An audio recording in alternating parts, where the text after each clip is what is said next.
이번 시간에는 사회복지관에 대해 살펴보겠습니다. 사회복지관이라고 하는 것은 지역사회 내에서 지역사회의 자원을 동원하여 지역사회 문제를 중심으로 종합적 서비스를 제공하는 사회복지 시설을 말합니다. 이 사회복지관이라고 하는 것은 영국의 복지사를 통해서도 우리가 공부한 적이 있습니다만은 인보관 운동을 그 출발점으로 삼습니다. 마찬가지로 우리도 1906년에 원산에서 처음으로 생겼다고 하는 원산 반열방 인보관 운동을 사회복지관 운동의 기원으로 설명을 하고 있습니다. 종래에는 사회복지관이라는 것은 국고보조사업으로 운영되었습니다만 2005년도에 사회복지 사업 일반이 지방 이양산업으로 넘어오게 되면서 역시 사회복지관 사업도 똑같이 지방 이양산업으로 선정되어 운영되고 있는 것입니다. 사회복지관에 관한 운영에 대한 것은 사회복지사업법 시행규칙에 의거한 사회복지관 설치 운영 기준에 따라서 운영이 되고 있는데 한번 정리를 해보겠습니다. 보통 우리가 사회복지관 그러면 운영원칙, 그리고 우선사업대상, 그리고 주된 사업 이렇게 세 가지가 출제해야 되는데 사회복지관. 자, 사회복지관은 개념을 보시면 개념은 인보관 운동에서 유래된 것으로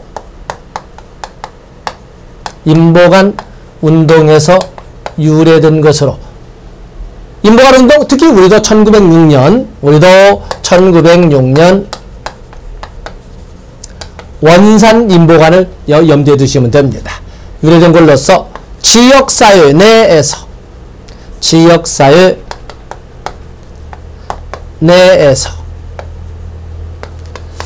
지역사회의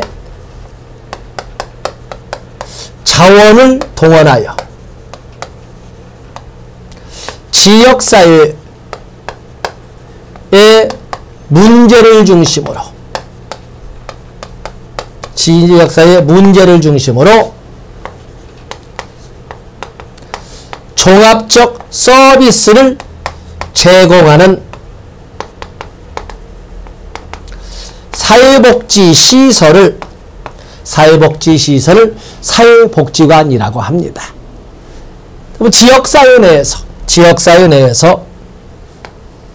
지역사회의 자원을 동원하여 지역사회의 문제를 중심으로 종합적 서비스를 제공하는 사회복지시설을 인보관, 맞으면 사회복지관이라고 하는데 현재는 2005년부터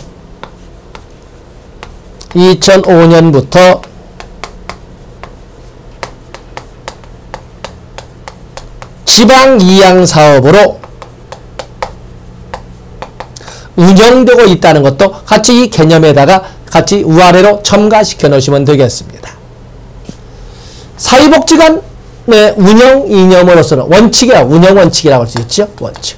처음에 본 것처럼 인보관 운동이라고 하는 것은 지역사회 내에서 지역사회의 문제를 중심으로 지역사회의 자원을 동원하여 지역사회의 문제를 중심으로 종합적 서비스를 제공하는 사회복지시설. 당연히 지역성의 원칙입니다. 지역성의 원칙. 그리고 당연히 이것도 사회복지 사업의 하나이기 때문에 전문성의 원칙. 그리고 지역성의 원칙에 의거해서 어떠한 중앙전력이나 중앙정부나 이런 거에 끌려다니는 자율성의 원칙. 그리고 이들은 지역사회의 문제를 중심으로 이끌어가기 위해서는 다양한 관련 기관 간 협력을 바탕으로 하는데 기관 간 협력성, 통합성의 원칙. 그리고 이것은 지역사회 내 자원을 동원하여 움직이기 때문에 자원 활용의 원칙. 어디 자원? 지역사회의 인적 물적 자원 활용의 원칙. 또 그러면 이 사회복지관이라는 것은 어느 정파나 어느 종파에 휩쓸리지 않아야 되는 중립성의 원칙. 또는 이 사회복지관이라고 하는 것은 또 지역사회의 주민의 후원을 받아 지역사회 주민을 위한다는 책임감을 가지고 있기 때문에 책임성의 원칙. 또 그러면 투명성의 원칙. 이러한 원칙하에 운영되도록 되어 있는 것이 바로 여기 나오는 지역사회 복지관의 그런 원칙이 되겠습니다. 그다음에 한번 더 세부적인 내용을 쓰지 않겠습니다. 그다음에 우선사업. 당연히 사회복지관 사업은 누구를 대상으로 하냐면 지역사회 주민을 대상으로 하지만 우선사업 대상이 있습니다. 그래서 우선사업 대상. 우선사업 대상을 보시면 당연히 사업 대상은 지역사회 주민이지만 그 중에 모든 지역사회 주민들에게 누구에게나 똑같은 서비스를 제공하지는 못합니다. 때문에 우선사업 대상은 먼저 국기법상에 따른 수급자 차상위자. 국기법상의 수급자와 차상위자. 뻔한 얘기지만 아시죠? 차상위자. 수급자라고 하는 것은 소득 인정액이 최저생계비 100%까지, 그래서 차상위라고 하는 것은 소득 인정액이 최저생계비의 120% 이하를 이렇게 설명을 합니다. 그래서 국기법상의 국민기초생활보장법상의 수급자와 차상위자를 먼저 하고, 또 그러면 우선사업 대상으로서 장애인, 노인, 한부모 가족, 다문화 가족을 우선사업 대상으로 이렇게 설정을 합니다. 또 그러면 이 지역사회복지관의 우선사업 대상으로 직업이나 취업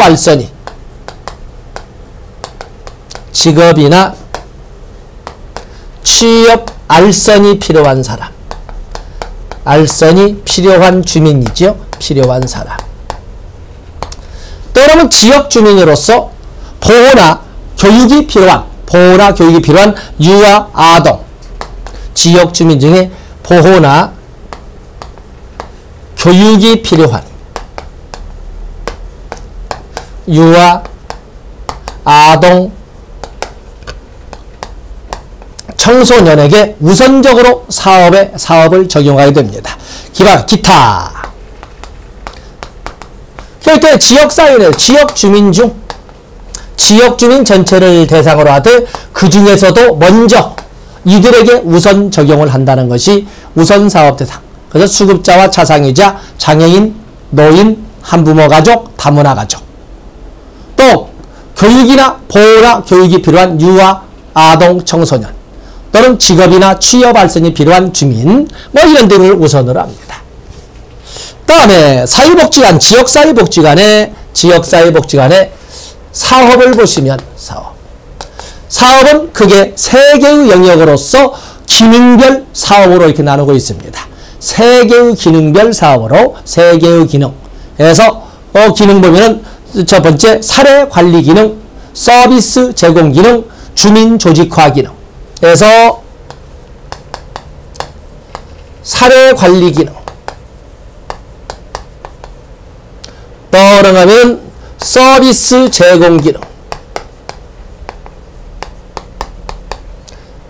그리고 주민 조직화 기능. 이렇게 기능별로 각각의 영역을 나누어서 사업을 분류하고 있는데, 사례 관리 기능으로서는 여러분 교재를 보시면 사례 발굴, 사례 개입, 서비스 연계 영역을 사례 관리 기능에 포함을 시키고 있습니다. 그래서 여러분 쓰십시오. 사례 발굴,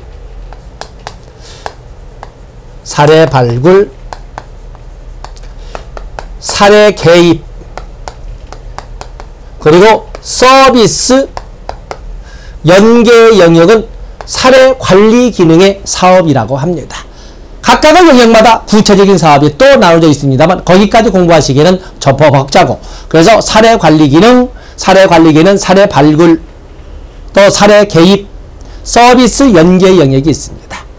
다음에 서비스 제공 기능으로서는 가족 기능 강화 영역, 지역사회 보호 영역, 그 다음에 교육 문화 영역, 또 그러면 자활 지원 영역. 이렇게 4개의 영역은 서비스 제공 기능의 영역으로 사업을 분류합니다. 그 다음에 지역 조직화 기능. 지역 조직화 기능에는 주민 네트워크, 그건 주민들의 그 네트워크, 통합성의 원칙이 나오는데, 소위 복지 네트워크 영역. 복지 네트워크 영역. 또 그런가 하면 주민 조직화 영역. 주민 조직화 영역. 주민 조직화 및 연계 영역, 그리고 자원개발 관리 영역. 자원개발 및 관리 영역. 이렇게 세 개의 영역은 주민 조직화 기능으로 합니다. 그 때문에 여러분들 보면 이 자체로도 출제가 되고 이런 자체로 다 이게 출제되는 영역들이 되겠어요. 다 출제가 되죠. 그래서 사회복지관에 대해서는 여러분들이 그냥 나온다라고 염두에 두시고 이렇게 접근하시면 됩니다. 눈으로 보는 거야 누가 못 보겠습니까만은 시험은 손으로 본다는 걸 자꾸 말씀드리고 있습니다. 반드시 적어봤던 기억을 떠올리셔야 됩니다. 이번에는 페이지를 넘어가 보시면 재가복지봉사센터가 있습니다. 재가복지봉사센터. 우리는 시설 보호가 원칙으로 운영되던 오랜 전통에서 벗어나 역시 비정상성 범주에 있다고 사람들이 생각하던 그 오랜 역사의 전통에서 비정상성에 있다고 하는 장애가 있는 사람들은 정상성 범주에서 분리되어야 한다라고 믿어왔습니다. 그렇기 때문에 당연히 시설 보호가 원칙이었어요.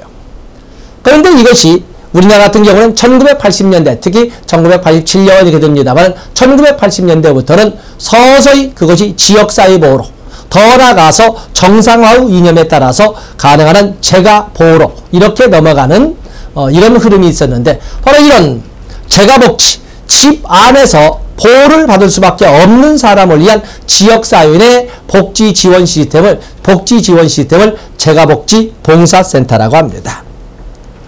거기에 보면 재가복지봉사센터란 지역사회에서 일정한 시설과 인력, 자원봉사자를 갖추고 시설 인력뿐만 아니라 자원봉사자가 있어야 됩니다.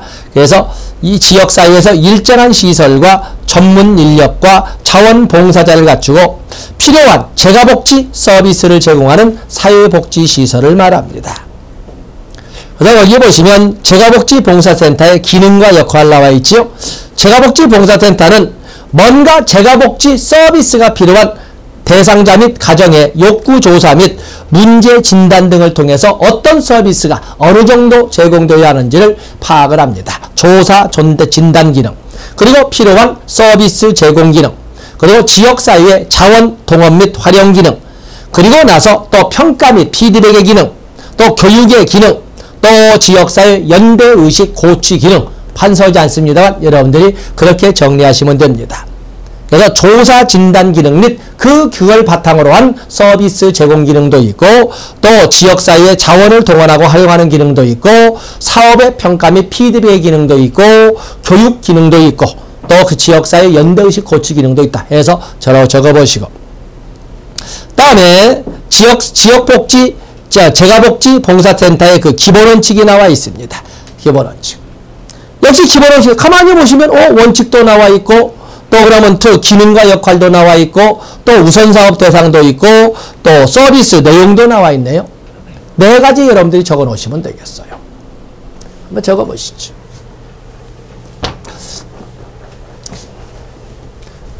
재가복지봉사센터는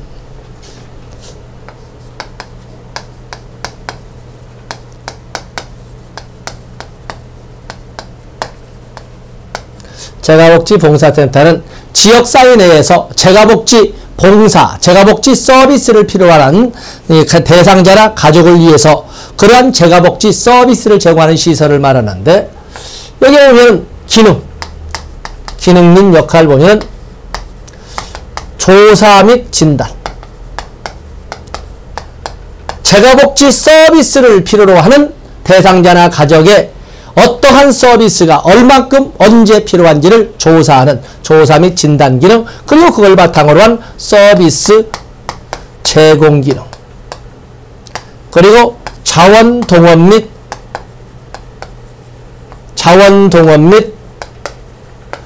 활용 기능 그리고 평가의 기능 평가에는 당연히 말하지 않아도 그냥 평가에는 당연히 피드백이 포함됐다고 해서 평가의 기능 또 그런가 하면 교육의 기능, 교육기관의 역할이다. 교육의 기능. 또 그런가 하면 지역사회 연대 강화 기능, 지역사회 주민들의 연대 강화 기능, 이런 기능과 역할을, 기능 및 역할을 한다는 것이 재가복지봉사센터입니다. 재가복지봉사센터의 운영 원칙은, 재가복지봉사센터의 운영 원칙은 재가복지봉사센터는 적극적으로 해야 됩니다.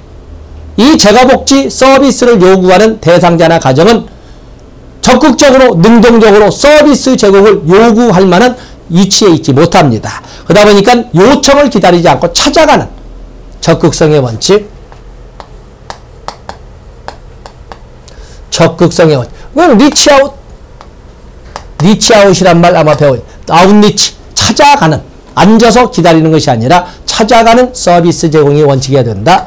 다음에 능률성의 원칙, 능률성의, 지역사회에는 많은 재가복지 서비스 제공을 요청하는 많은 주민들이 있습니다.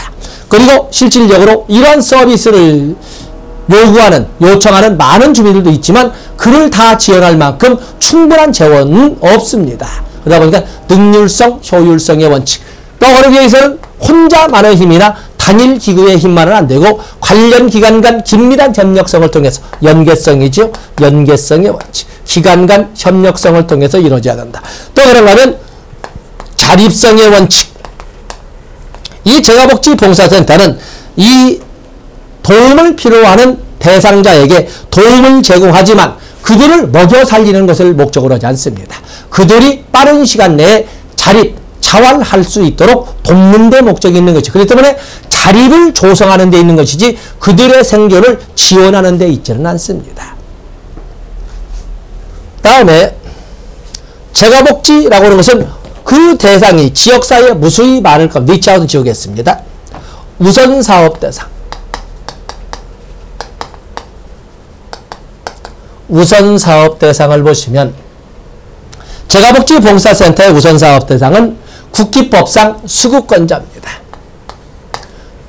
국민기초생활보장법상 수급자, 수급권자가 되겠습니다.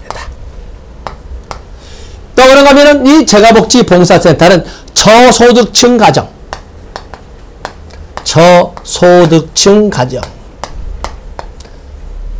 그 때문에 국기법상 수급권자는 아니지만은 저소득층 가정으로서 재가복지 서비스 제공을 필요로 하는 주민이 될 겁니다.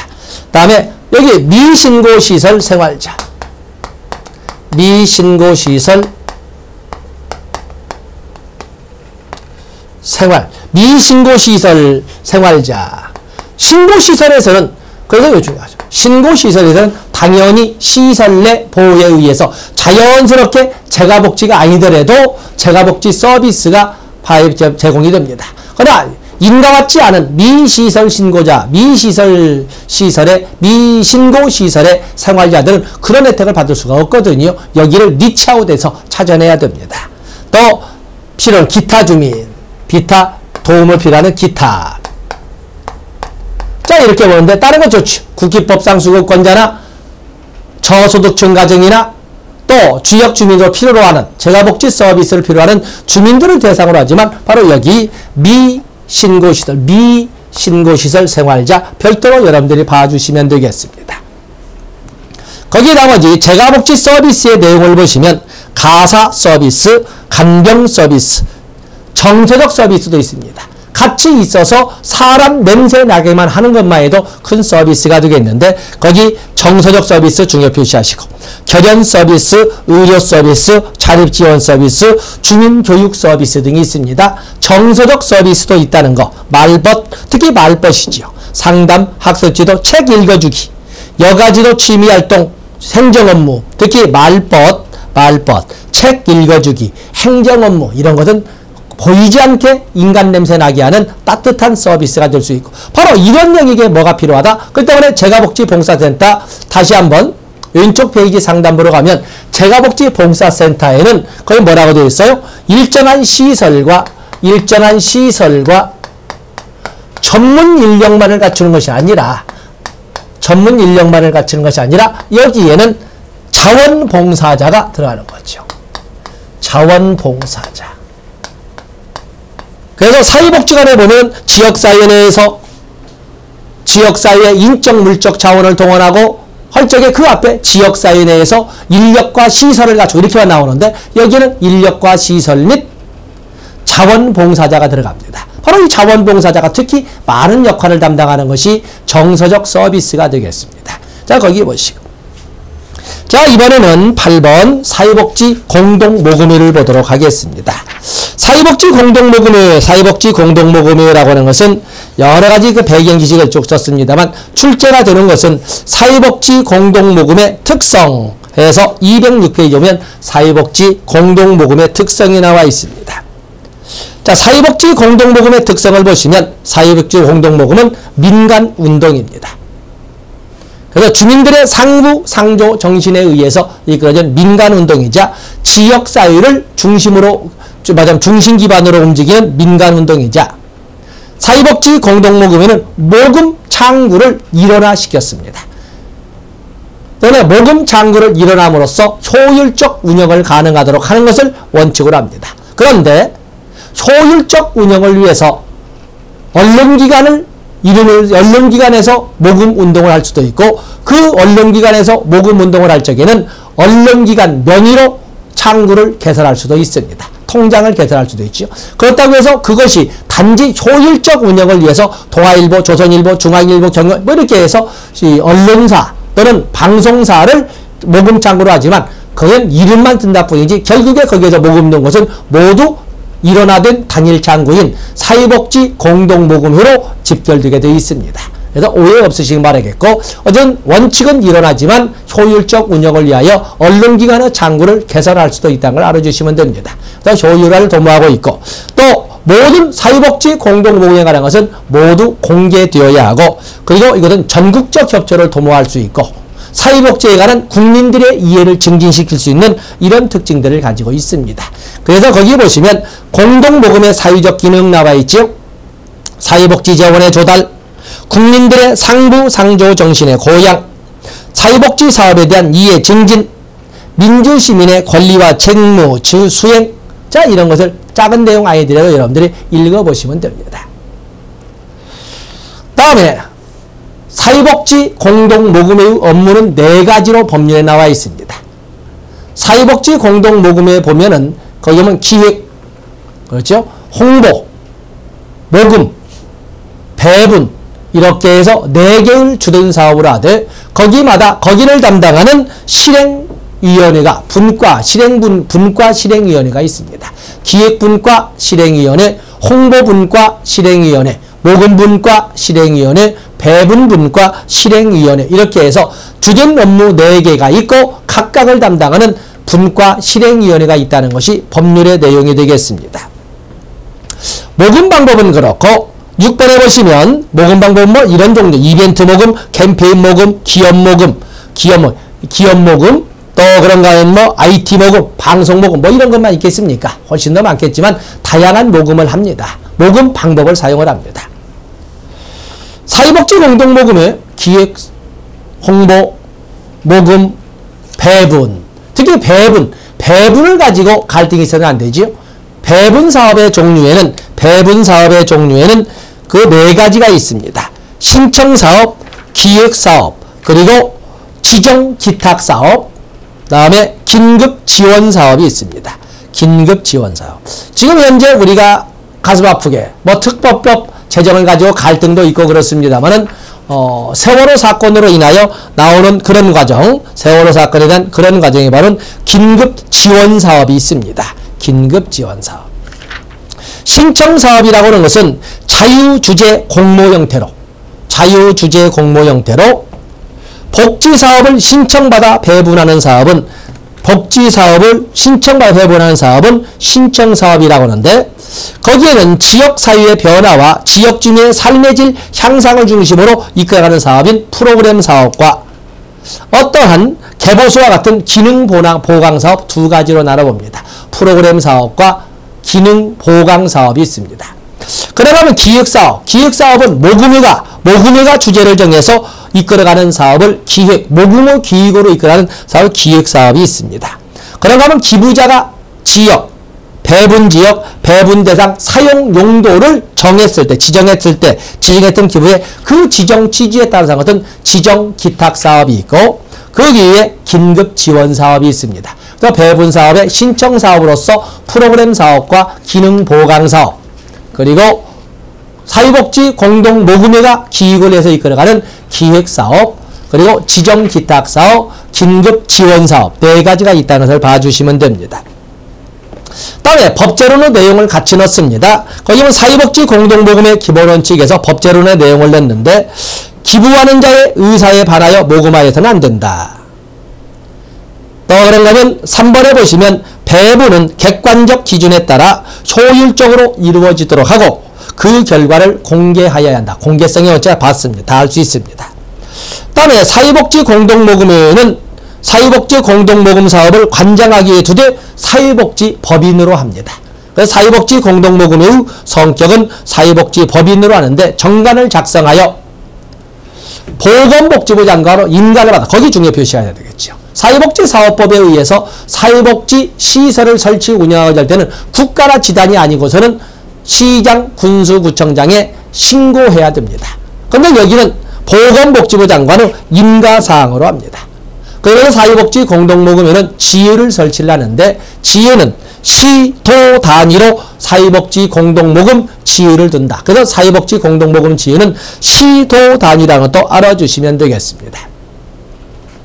다음에 사회복지 공동모금의 모금사업의 원칙은 연중모금이지만 효율적 모금을 위하여 집중모금을 실시할 수 있습니다. 그래서 다음 페이지에 보면 연중모금을 원칙으로 하되 집중모금을 실시할 수 있다고 했습니다.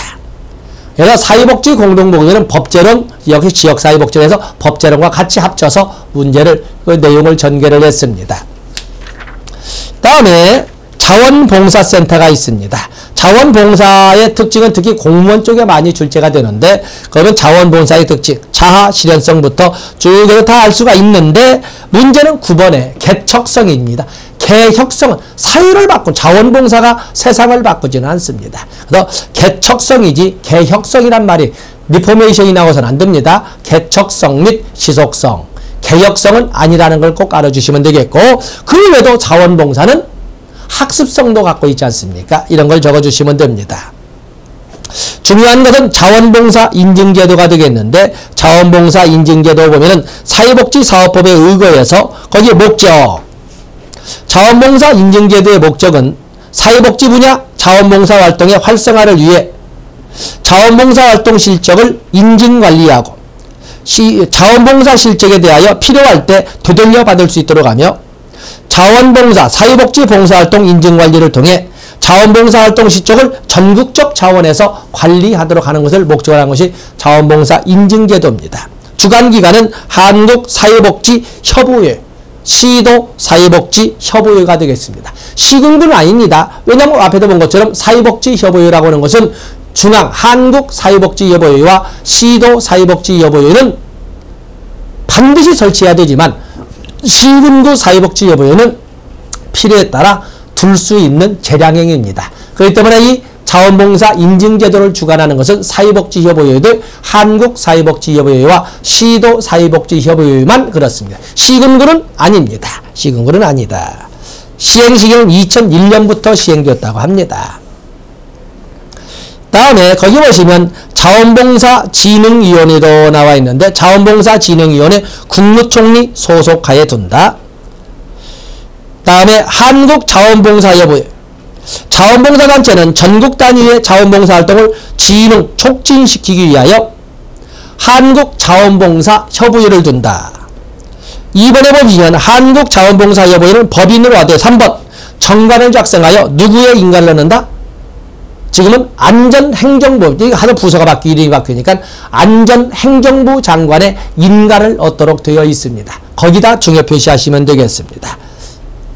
다음에 자원봉사센터가 나와 있는데 국가기관 및 지방자치센터는 자원봉사센터를 설치할 수 있다. 이때는 국가나 지방자치단체가 자원봉사센터를 설치하는 경우에는 법인으로 하여 운영하거나 법인으로 해서 운영하거나 아니면 비영리 법인에 위탁하여 경영하여야 합니다. 그래서 국가나 지방자치단체가 직접 자원봉사센터를 운영할 수는 없고 법인으로 하여 운영하거나 비영리 법인에게 위탁 경영시켜야 됩니다. 자, 거기에 보시면 되겠습니다. 다음에 여러분들의 개념으로 볼 것이 지역아동센터. 지역아동센터의 개념으로 해서 여러분들 성격과 더불어 지역아동센터 보시고, 그리고 드림스타트 사업과 아동발달 지원계좌. 드림스타트 사업 211페이지에 오시면 드림스타트 사업은 초등학생까지, 사실은 드림스타트 사업은 연이라고 했죠. 임산부부터 시작해서 12살, 만 12살이니까 초등학교를 다니는 저소득 아동 및 가정을 집중 사례 관리하고 보건, 복지, 교육, 통합 서비스를 지역 자원과 연계 제공하는 이런 사업을 드림스타트 사업이라고 합니다. 그래서 좀 더 구체적으로 페이지 넘어가 보시면 임산부를 포함해서 초등학생까지 저소득 아동과 가정을 대상으로, 그리고 기초생활 수급 및 차상위 계층 가정의 저소득 가정은 바로 국기법상 수급자 및 차상위 계층 가정을 우선으로 해서 하는 건데, 2007년도부터 시범사업되다가 이제는 전국적으로 시행이 되고 있습니다. 그래서 거기는 보건, 복지, 교육에 관한 통합 서비스를 지역 자원과 연계하여 저소득 계층의 아동 가정에 제공할 수 있도록 하는 것이 드림스타트 사업이 되겠습니다. 다음에 아동발달지원계좌, 디딤씨앗통장이라고 하는데, 아동발달지원계좌 배경 지시면서 여기 보면은 저소득층, 둘째 줄, 저소득층 아동의 자산 형성, 우리가 아동복지법에 보면 자산 형성 지원 사업이 나와 있는데, 저소득층 아동의 자산 형성 사업으로 아동이나 후원자나 그 보호자가 매월 3만원의 적립금을 적립하면 그만큼의 똑같은 금액을 국가에서도 같이 매칭 보조금으로 적립해 놓음으로써 나중에 18세가 넘어서 사회에 진출할 적에 자산, 소위 자립자활할 수 있는 소위 씨앗돈, 종잣돈으로서 역할을 할 수 있도록 자산을 적립해주는 사업을 아동발달지원계좌 또는 디딤씨앗통장이라고 설명을 합니다. 그래서 여러분들 읽어보시면 이해할 수 있습니다. 일정 금액을 스스로가 적립하면 그만큼을 국가가 똑같은 매칭 보조금으로 지원을 함으로써 그 아동이 나중에 18세가 되어서 사회 진출할 때 종잣돈으로 쓸 수 있도록 해주는 자산 형성 지원 사업을 아동발달지원계좌 또는 여기 나오는 디딤씨앗통장이라고 합니다. 자, 그런 개념 가지고 가시면 되겠습니다. 그래서 2007년도 4월부터 시행되었습니다. 자, 이 시간 여기까지 해서 우리가 사회복지 실천론의 영역에 큰 줄기, 나머지 빠져있는 것들은 여러분들이 문제를 보시면 되겠고, 다음 시간부터는 사회복지사 1급으로서는 3교시의 영역이 줄어들겠습니다만 사회복지 전담 공무원의 시험에서는 아주 중요한 40% 이상이 출제가 되는 정책론의 영역으로 넘어가도록 하겠습니다. 고맙습니다.